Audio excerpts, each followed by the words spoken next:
It was a rough time being a Nintendo fan during the early to mid 2010s. Nintendo as a company wasn't doing too great, mostly because they had a home console that they had no idea how to market. It didn't help that the 3DS wasn't doing so hot when it first came out either. Now while it did pick up later in its life, remember, there was a point in time where people thought that the Wii U was going to pick up the slack of the 3DS. Satoru Iwata even cut his own salary by 50% just so that he didn't have to fire people. I have a lot of respect for that man, and more people should definitely follow in his example, but it really does go to show how bad off Nintendo was doing financially. I remember too, this was also the time where more and more people started to think that mobile games were the way of the future and that PC and console gaming were dying off. Phones were becoming more powerful and they were able to provide some semblance of console gaming experiences, with the ports of the PS2 Grand Theft Auto games and whatnot. But the real kicker was how some of these games made buttloads of money while being very cheap to make. That, and also, while maybe 100 million people might own a current-gen console, everyone owned a phone. It seemed like just about anyone could make it on the mobile market, and that definitely caught the attention of some of the major AAA publishers. So of course Nintendo would want a piece of the pie when they're starving to death. And I get it, honestly I do. Like, you know, phone games are notorious for being predatory and trashy, and a lot of the stuff that you can find here can be considered, well, let's just call it lowbrow. I'm not saying anything new here, I'm aware, but I do think that there are a number of genuinely good, fun games here. You know, I think phone games definitely have their place. You know, sometimes you just need to kill some time and maybe you don't have your 3DS or your PSP or Switch on hand, you know? Like, I remember when Sonic Runners was still alive, you know, I would play that on my breaks at my old job and I had a lot of fun while doing so. So yeah, you know, there's definitely a stigma here with these games, and while I won't say it isn't undeserved, I will say that we shouldn't sleep on a game just because it's on the phone. In any case, let's take a look at some of the games Nintendo made for mobile devices. Now for context, I'm not going to be talking about the Pokemon mobile games because there are a lot of them. You know, they've been pumping these things out since 2015, and if I'm honest, I think my interest in Pokemon is starting to fade out again. Nah, for today we're going to be covering the core Nintendo phone games, starting off with 2016's Miitomo. Oh. Yeah, this one didn't last very long. It was some weird social media-like thing where you make your Miis, you could buy them clothes with real money, and all you really did was answer questions from your friends and take photos every once in a while. Like, I remember the photo editor being a lot of fun, but there wasn't a lot of meat on this game's bones, and service for the game only lasted until 2018.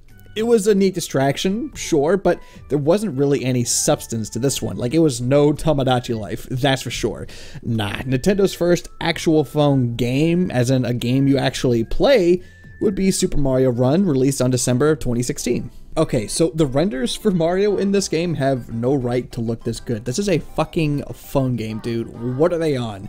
So Super Mario Run takes the 2D Mario gameplay that we're familiar with and simplifies it. It's an auto runner, so all you have to do is focus on your jumps, and honestly, the way it plays, it ain't too bad. Like, Mario has some of the same moves that he had in the new Super Mario Bros. Game, so you can triple jump and even wall jump, and honestly, for what it is, it works pretty well here. In each level, you also have a set amount of collectible coins, kind of like the gold coins in the DS Mario game, and if you want to get them all, then you're gonna have to be quick on your feet. For an official Mario phone game, it's fine. It doesn't do anything too risky, but at the same time, maybe that's part of the problem. It uses the same art style as the new Super Mario Bros. Game, so it's already starting to blend in with those games in my subconscious. And while I do understand the decision to not have this be an endless runner, there came many points where, like, the game just kind of stopped, and as such, I dropped the game and forgot about it. Like, the game was saying, alright, yep, nope, you're done, go do something else now. And this is especially true when it came to the main campaign. Like, this game is free to download, and you'll have access to the first 3 levels,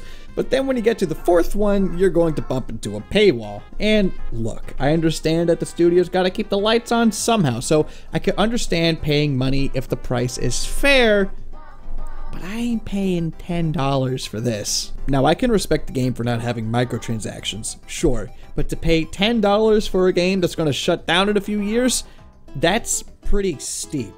Plus, I also just don't find the gameplay itself to be that compelling or addicting. If I put Super Mario Run with Sonic Runners and I put them side by side, tell me, and be honest, like, what looks more interesting? Now, sure, Sonic Runners was shut down, and they also did some really, really scummy stuff at one of the updates, but enough people loved the game to bring it back. Like, there's an actual fan-made revival of this game. when Super Mario Run shuts down in another, what, 5 years or so, will there be enough people to care?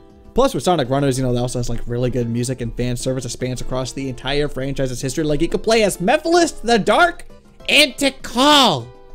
What? Mario Run doesn't really have anything like that. It's just more 2D Mario, but it plays slightly different.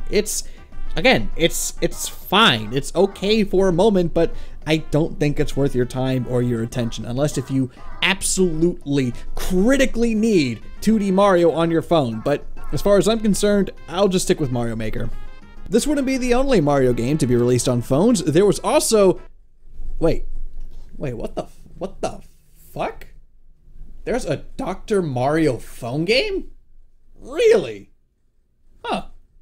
Okay. Well, well, as it turns out, you can't even play this game anymore. It shut down November of last year, and well, looks like a phone game. It looks like Dr. Mario.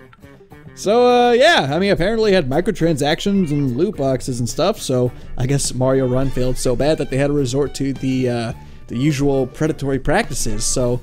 From what I gathered, this wasn't anything to write home about. Like, it released the summer of 2019, so it lasted like 2 years and some change. So, yeah, it was definitely something.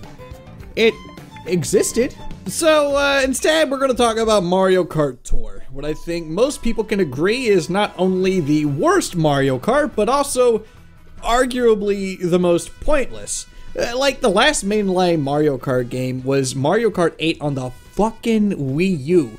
And I don't count Deluxe as its own installment, seeing how that's a Wii U port with more content. So the last Mario Kart we got was released over half a decade ago. And you think that we get like a brand new title on the Switch or something, but instead we get this cheap phone game and a toy. Okay, well, maybe it's not cheap per se. Like, the game looks and runs surprisingly good, you know, if your phone can actually support it, but good Lord, it controls like ass. Now, it's not as bad as it used to be, like when the game first launched. Like, don't get me wrong, that was a whole different kind of terrible. You know, since then, they actually managed to add a number of different control options, so that's always nice. You know, that's appreciated. But a game like this, I don't know. It doesn't feel right using a touchscreen to control the cars. Like, I tried. I really did try getting into this one. Like, I put a hell of a lot more time in this game than I did with Mario Run. But at the end of the day, this game just isn't fun to play. There's an online multiplayer mode, which I could never get to work for some reason, so I have no idea how that actually plays, so I was just left to racing the NPCs, and they're super easy. But I do want to give this game credit. Like, the roster is actually pretty impressive. You know, it's impressive in the sense where there's a lot of fan favorites, and also different seasonal variants of fan favorite characters. Those are always fun and to be expected from phone games.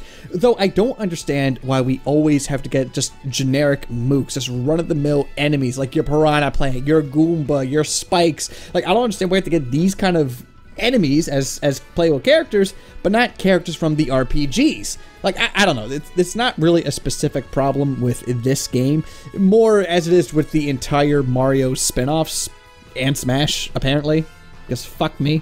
Now, the way you get these characters, it's a gacha game, and what's worse is that getting the in-game currency is a slog. Like, it took me forever to get enough rubies to get a decent pull. I mean, yeah, I can get in-game currency by playing the game, which is good, and honestly is to be expected from these kind of games, but they really do want you to bust out your wallet for this one. That's not happening, Chief.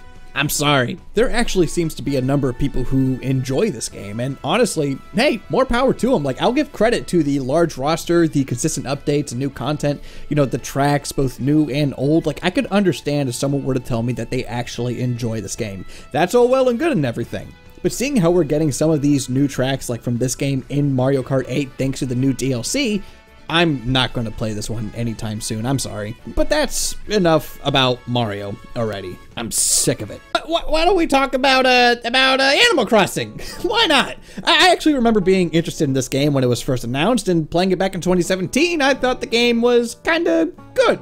You know, it looks great, and I'm honestly still impressed that it looks this good for, you know, a phone game, but it kind of feels like a watered down version of the core Animal Crossing gameplay that you'd expect from the actual console games. You know what I mean? Like, you know, doing things like collecting fruit and catching fish, it doesn't feel as good as it does from the core games. However, you know, I do think this game is interesting, especially with the benefit of hindsight, is seeing how a number of things found in New Horizons got its start from this game. Your animal friends will give you materials that you can use to create items, but the big shocker is how you can actually decorate outside. The whole shtick with this game is that you have to befriend and invite as many folks as you can to come visit your campsite, and you do so by crafting items that each villager likes. And some people go all out, like, let me tell you. However, back then, this game didn't really do a whole lot to keep my attention, and even now, it was kind of a struggle to come back to it. This is one of those kind of phone games where if you want to craft something, you can either wait like 5 hours to get anything done,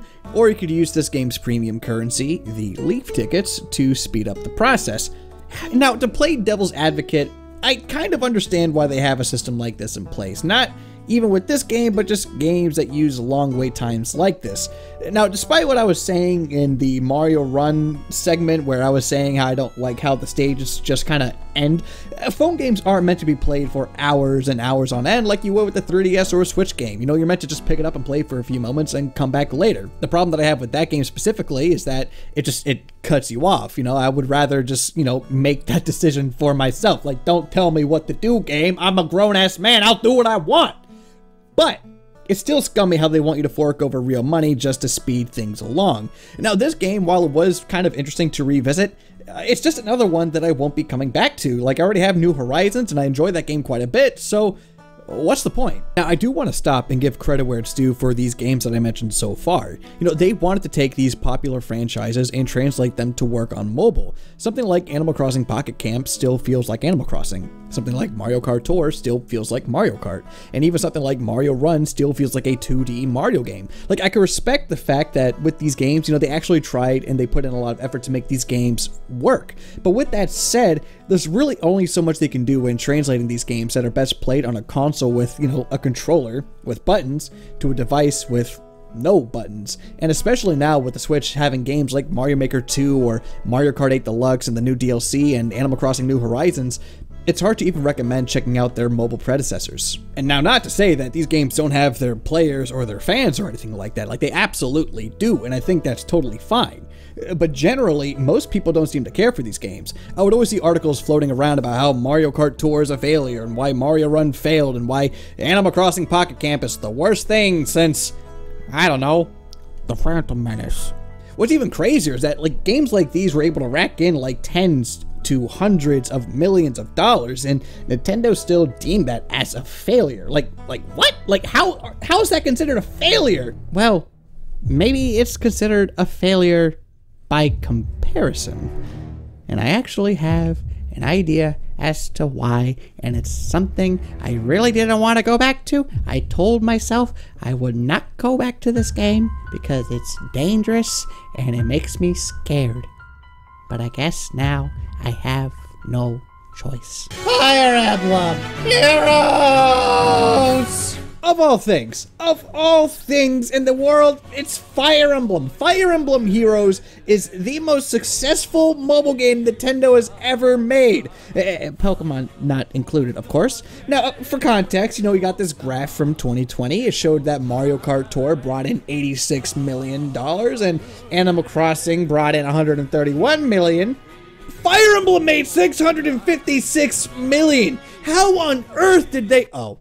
So, yeah, this game has a lot of lowbrow fan service, and I think that's putting it nicely, but I'm not gonna lie, there's actually some really cool fan service characters here. Like, you got Ike, but he has his dad's axe, or Roy, but he's an Ellywoods getup. Like, there's a lot of deep cuts, and a lot of deep cut characters that you'd think that Intelligent Systems might have forgotten about, but they brought them back for this game. Oh, with new artwork and even new voices too. Back when this game launched, it got a lot of flack because it had mostly the characters from Fire Emblem Fates and Fire Emblem Awakening. Like, those were the majority of the characters, and it came off as incredibly disingenuous and cheap. But I'm happy to say that in the 5 years that this game has been around, they've actually branched out, and most of the series is covered at this point. Like, they even brought in characters from Tokyo Mirage Sessions. Like, that's pretty cool. They even got more generous with the orbs, this game's premium currency. You unlock characters by spending orbs at a gacha, and I still hate gachas, but at the very least, there's a much better chance of you getting someone cool than there was 5 years ago. But as for me, like, I would never spend money on this game, not for this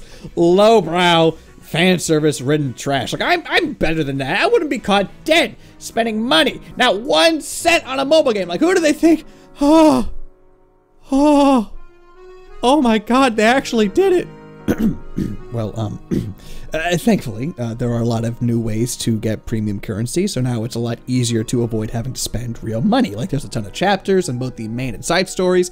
You know, that'll get you a lot of orbs. There's also a lot of special events and quests and whatnot.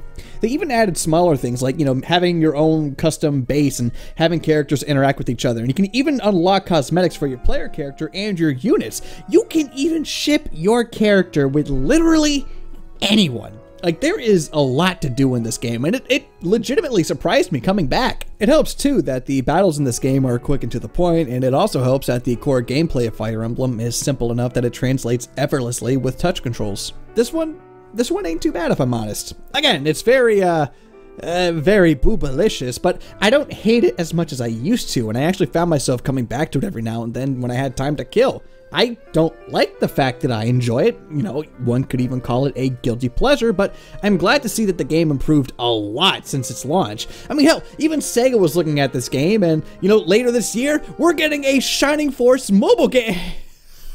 I can't have nice things anymore, can I?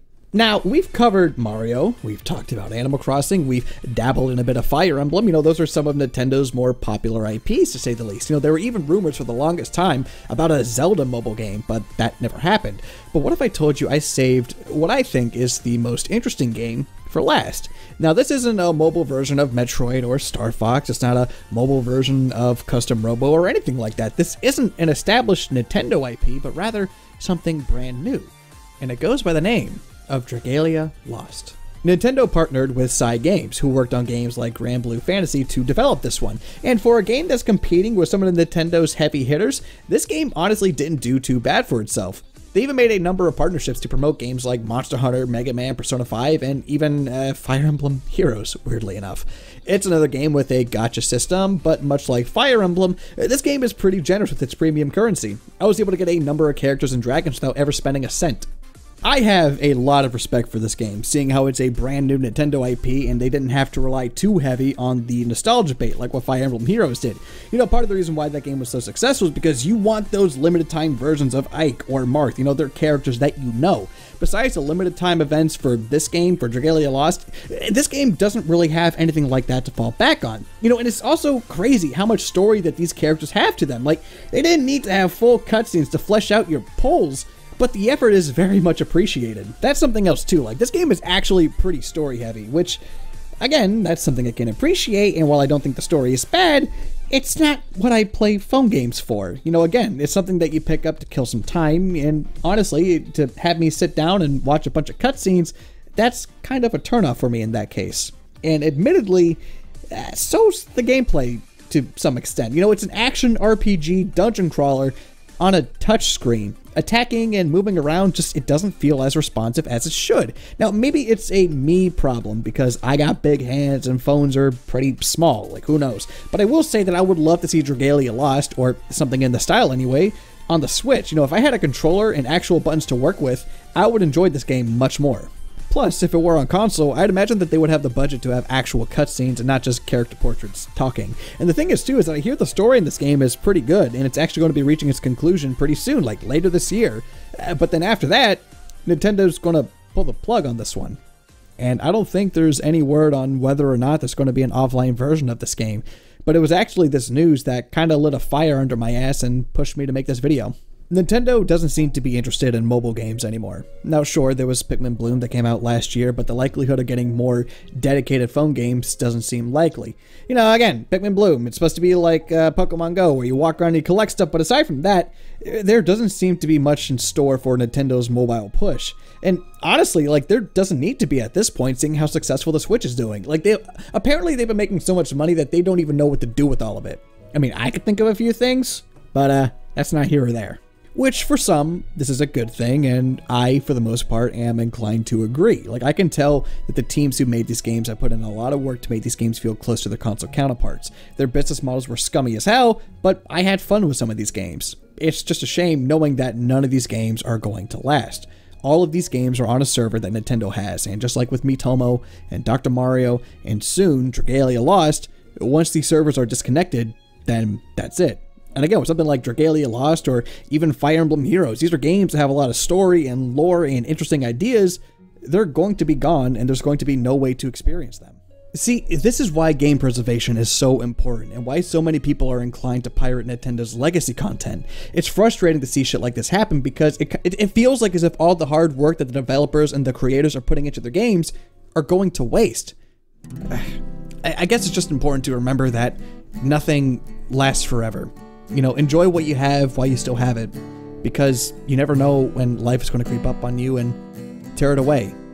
Sometimes it won't even give you a reason. Sometimes whatever it is that you were holding on to for dear life is just gone, and you're left to wonder, why did I do something wrong? Did I say something? What did I do? And then you're just left alone and staring into the void. Staring right back at it. Again.